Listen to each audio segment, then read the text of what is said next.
Good morning students, मैं Sanjay Soni Bhagwati एम्प्राइज academy द्वारा संचालित इस ऑनलाइन स्टडी प्रोग्राम की मैथ क्लास में आपका स्वागत करता हूँ। स्टूडेंट, क्लास 10th में हमारा जो टॉपिक चल रहा था द्विघात समीकरण, इस टॉपिक में अपन द्विघात समीकरण के हल करने की विधियां पढ़ी थी। गुणनखंड विधि, पूर्ण वर्ग बनाकर हल करना और द्विघाती सूत्र। उसके बाद आज का जो टॉपिक है वो है एक्सरसाइज 3.5। इस एक्सरसाइज में हम मूलों की प्रकृति के बारे में पढ़ेंगे। मूलों की प्रकृति से तात्पर्य है, जैसे अपन ने एक्सरसाइज 3.4 सॉल्व की थी तो उसमें द्विघात समीकरण के मूल निकाले थे गुणनखंड से या पूर्ण वर्ग से। तो हमने देखा था कि किसी सवाल में आंसर x बराबर -1/2 और दोबारा भी -1/2, यानी दोनों ही मूल कैसे आए थे बेटा, बराबर आए थे, किसी में अलग अलग आए थे। और आपने अगर सॉल्व किया होगा तो एक आध दो क्वेश्चन ऐसे भी थे जिसमें कोई वास्तविक मूल नहीं आ रहा था। तो क्या हर क्वाड्रेटिक इक्वेशन को, हर द्विघात समीकरण को पहले हल करना पड़ेगा, उसके बाद अपन बता पाएंगे कि मूलों की प्रकृति कैसी होगी? ऐसा नहीं है। मूलों की प्रकृति ज्ञात करने के लिए अपन देखें, सबसे पहले मैंने सामान्य रूप देखा। सामान्य रूप होता है ax वर्ग प्लस bx प्लस c बराबर 0। ठीक है ना भाई? अब यहाँ पर a, b और c से ही अपन पहचान लेते हैं कि मूलों की प्रकृति कैसी होती है। इसके लिए अपन विवेचक निकालते हैं। क्या निकालते हैं? विवेचक।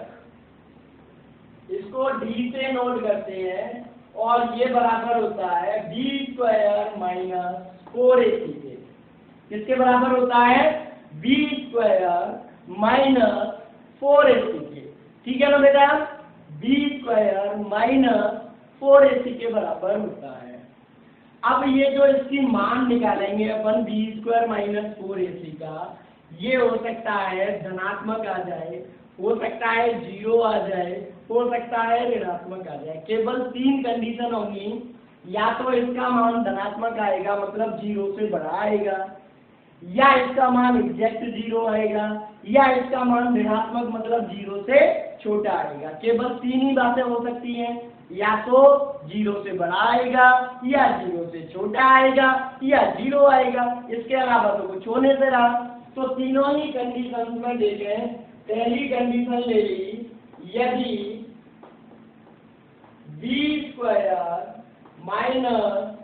4ac ग्रेटर देन 0 है, यानी 0 से बड़ा है, तो मूलों की प्रकृति कैसी होती है?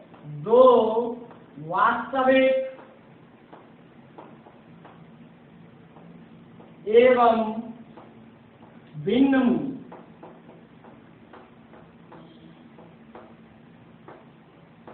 भिन्न से मतलब अलग अलग से है, बटे वाले की बात नहीं हो रही। भिन्न से मतलब क्या है? अलग अलग आएंगे दोनों। अगर एक 1/2 आ गया तो हो सकता है दूसरा 3 आ जाए, या एक 3/4 आ गया तो दूसरा 5/6 आ जाए। कुछ भी आ सकता है, लेकिन दोनों अलग अलग आएंगे, समान नहीं आएंगे। दूसरी कंडीशन, यदि b² - 4ac बराबर 0 आ गए, तो दो वास्तविक एवं समान मूल। तो दोनों मूल समान होंगे, 1/2, 1/2, 3, 3, इस तरीके से होंगे।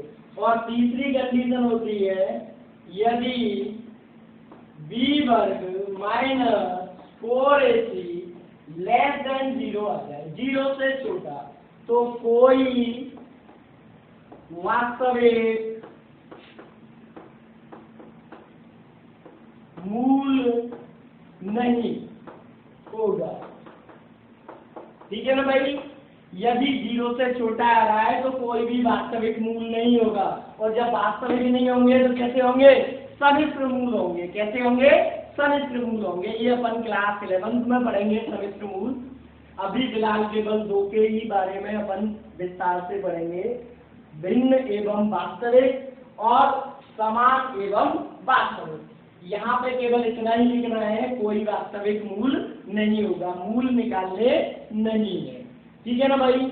अब मैंने क्या किया, ये तो हो गया आपका, ये जो 0 से बड़ा था, 0 से बड़े बेटा बहुत सारे नंबर होते हैं, 1 2 3 4 5 6 7 8 9 10 अनंत तक नंबर होते हैं। तो इन संख्याओं को, इन नंबरों को मैंने दो कैटेगरी में डिवाइड कर दिया, दो वर्गों में विभाजित कर दिया, एक तो पूर्ण वर्ग और एक अपूर्ण वर्ग।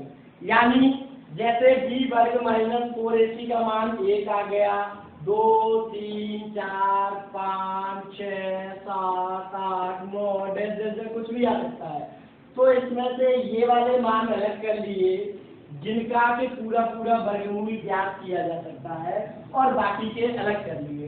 तो कहने का मतलब इस एक कैटेगरी को मैंने दो कैटेगरी में और आगे डिवाइड कर दिया, एक तो पूर्ण वर्ग और एक अपूर्ण वर्ग।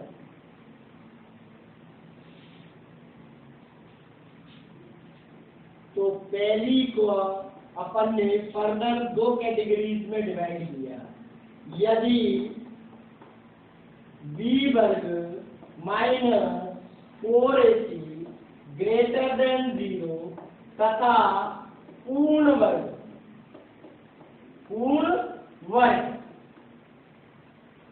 तो दो वास्तविक परिमेय मूल होंगे। कैसे होंगे बेटा? परिमेय मूल होंगे, ठीक है ना भाई। अगर पूर्ण वर्ग आता है b वर्ग माइनस 4ac का मान, पूर्ण वर्ग का मतलब 1 आ जाए, 4 आ जाए, 9 आ जाए, 16 आ जाए, 25 आ जाए, तो जो मूल होंगे वे मूल परिमेय मूल निकल के आएंगे। और दूसरी कंडीशन इसमें अपन ने लगा दी, यदि b वर्ग माइनस 4ac ग्रेटर देन 0 तो है, लेकिन तथा पूर्ण वर्ग नहीं है, पूर्ण वर्ग नहीं है, पूर्ण वर्ग के अलावा कुछ और है, तो दो वास्तविक एवं अपरिमेय मूल होंगे। कैसे होंगे बेटा? अपरिमेय। अपरिमेय का मतलब होता है जैसे 2 प्लस √3, ये एक अपरिमेय मूल है, इस तरीके का आंसर आएगा। तो ध्यान रखना, जितने भी अपरिमेय मूल होते हैं वे सभी के सभी पेयर्स में होते हैं। अगर एक मूल 2 प्लस √3 है तो दूसरा मूल निश्चित तौर पे 2 माइनस √3 होगा। क्या होगा? 2 माइनस √3 होगा। कितना? 2 माइनस √3। एक यदि 2 प्लस √3 है तो दूसरा 2 माइनस √3 होगा। अपरिमेय मूल एक दूसरे के संयुग्मी होते हैं, कॉन्जुगेट होते हैं। क्लियर? अब इससे अपन सवाल करते हैं। देखें, ये आपकी एक्सरसाइज का पहला क्वेश्चन है। समीकरण 3x वर्ग माइनस 2x प्लस 1/3 बराबर 0 के मूलों की प्रकृति ज्ञात करें। ठीक है ना बेटा? तो सबसे पहले तो अपन जो हल देख रहे हैं इसका व्यापक रूप है। क्या? व्यापक रूप ax वर्ग प्लस bx प्लस c बराबर 0 से तुलना करेंगे। तुलना करने पर abc के मान निकाल रहे हैं, तो a बराबर आ गया 3, b बराबर आ गया -2 और c बराबर आ गया 1/3। अब अपन विवेचक निकालेंगे। क्या निकालेंगे? विवेचक। d बराबर क्या होता है? b वर्ग माइनस 4ac। मान लेते हैं इसका b वर्ग -2 का वर्ग 4 -4, a का मतलब 3, c का मतलब 1/3। कैंसल होके 4 - 4 बराबर आ गया 0। फिर लिखेंगे क्योंकि बी वर्ग माइनस 4ac बराबर 0 है। अतः समीकरण के दो वास्तविक तथा समान मूल होंगे, समान मूल होंगे। अभी मैंने लगाई थी तीन कंडीशन, या तो 0 से बड़ा, या 0 के बराबर, या 0 से छोटा। तो 0 से बड़े में तो आते थे भिन्न वास्तविक तथा भिन्न मूल, और बराबर 0 में आते थे वास्तविक तथा समान मूल। तो लिख देंगे। लेकिन इससे जो क्वेश्चन आता है वो मूलों की प्रकृति से तो आता है, लेकिन इस तरीके का नहीं आता। उसमें लिखा आएगा आगे से कि यदि इस समीकरण के मूल वास्तविक या समान है, या वास्तविक या भिन्न है, तो उसमें एक अज्ञात राशि होगी के, उसका मान ज्ञात कीजिए। के का मान ज्ञात करो। देखें उस टाइप का क्वेश्चन। सेकंड क्वेश्चन देखें। यदि समीकरण दे रखा है के मूल वास्तविक एवं समान है, ऑलरेडी लिखा हुआ है, प्रकृति ज्ञात नहीं करनी, उसने बता दी। तो के का मान ज्ञात करो। इसमें जो के आ रहा है उसका मान ज्ञात करना है। तो सॉल्यूशन देखना सबसे पहले दिए गए समीकरण को लिखो। -2k - 1 है प्लस 1 बराबर 0। अब इसकी ax वर्ग प्लस bx प्लस c बराबर 0 से तुलना करें। तुलना करने पर क्या आ जाएगा? a बराबर आ गया k प्लस 1, b बराबर आ गया -2 k - 1, और c बराबर आ गया प्लस का 1। फिर लिखेंगे क्योंकि समीकरण के मूल वास्तविक व समान है, अतः क्या होगा? b वर्ग माइनस 4ac बराबर 0 होगा। समझ में आ गई बात? समान कब होते हैं? जब b वर्ग माइनस 4ac का मान 0 के बराबर होता है। इसमें मान लिखे b वर्ग, इसका वर्ग करेंगे तो देखें ध्यान से 4 -2 का वर्ग हो गया, और ये k - 1 का वर्ग होगा। बच्चे यहाँ पे गलती कर जाते हैं। क्या करते हैं? -2 का वर्ग 4, k का k वर्ग और -1 का वर्ग 1, तो k वर्ग -1 लिख देते हैं, जबकि k - 1 का होल वर्ग आएगा। -4, a का मान k प्लस 1 और c का मान 1 बरोबर आ गया 0।